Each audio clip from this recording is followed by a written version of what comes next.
പ്രധാനമന്ത്രി നരേന്ദ്രമോദിയുടെ നയങ്ങളിൽ കടുത്ത ദേഷ്യത്തിലാണ് രാജ്യത്തെ കോർപ്പറേറ്റുകൾ. ബജാജ് ഗ്രൂപ്പ് ചെയർമാൻ രാഹുൽ ബജാജ് ആണ് മോദിക്കെതിരെ ഇപ്പോൾ പരസ്യ വിമർശനവുമായി രംഗത്തെത്തിയിരിക്കുന്നത്. വാഹന വ്യവസായത്തെ തകർക്കുന്ന സമീപനമാണ് മോദി സർക്കാരിന്റെ ഭാഗത്തു നിന്നുണ്ടായിരിക്കുന്നത് എന്നാണ് വാർഷിക ജനറൽ ബോഡി യോഗത്തിൽ അദ്ദേഹം പ്രസംഗിച്ചത്. ഡിമാൻഡുമില്ല, സ്വകാര്യ നിക്ഷേപവുമില്ല, പിന്നെ എങ്ങനെയാണ് വികസനം ഉണ്ടാകുന്നത് എന്ന ചോദ്യമാണ് രാഹുൽ ബജാജ് ഉന്നയിക്കുന്നത്. സർക്കാരിന്റെ പല നയങ്ങളും കോർപ്പറേറ്റുകൾക്ക് പിടിച്ചിട്ടില്ല. സൂപ്പർ പണക്കാർക്കെതിരെ നികുതി ഈടാക്കിയതും വിദേശ നിക്ഷേപകർക്ക് പ്രത്യേക രജിസ്ട്രേഷൻ നിർബന്ധമാക്കിയ സെബി നടപടിയുമടക്കം ഇവരെ കടുത്ത പ്രതിരോധത്തിലാക്കിയിരിക്കുകയാണ്. സർക്കാർ പറഞ്ഞാലും ഇല്ലെങ്കിലും കഴിഞ്ഞ 3-4 വർഷമായി വലിയ തളർച്ച നേരിടുകയാണ് IMFും എന്ന് ലോകബാങ്കും വ്യക്തമാക്കിയിട്ടുണ്ട്. ഏതൊരു സർക്കാരും അവരുടെ സന്തോഷിക്കുന്ന മുഖമാണ് കാണിക്കാൻ ശ്രമിക്കുക എന്നും രാഹുൽ ബജാജ് വിമർശനം തുടർന്നു. സർക്കാരിന്റെ വൈദ്യുത വാഹന നയം എല്ലാവരെയും ആശയക്കുഴപ്പത്തിലാക്കിയെന്ന് അദ്ദേഹത്തിന്റെ മകൻ രാജീവ് ബജാജ് തുറന്നടിച്ചു. ബജാജ് മാത്രമല്ല മോദിക്കെതിരെ കടുത്ത വിമർശനവുമായി രംഗത്തെത്തിയത്. ഗോദ്രേജ് ഗ്രൂപ്പ് ചെയർമാൻ ആദി ഗോദ്രേജും രംഗത്തെത്തിയിരുന്നു.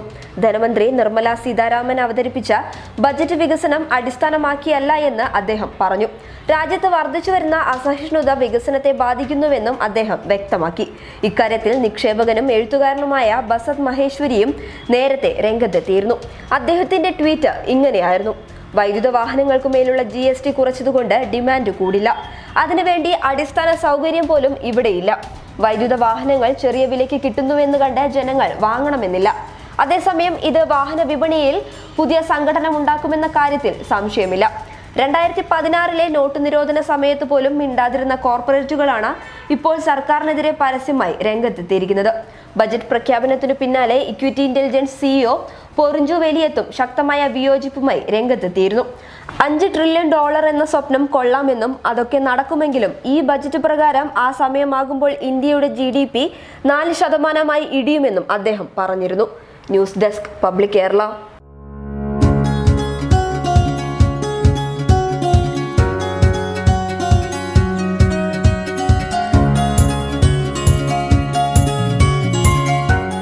ഇനി സേവനങ്ങൾ വിരൽത്തുമ്പിൽ. ബിസ്മി home nursing service, Anangoor, Kasaragod.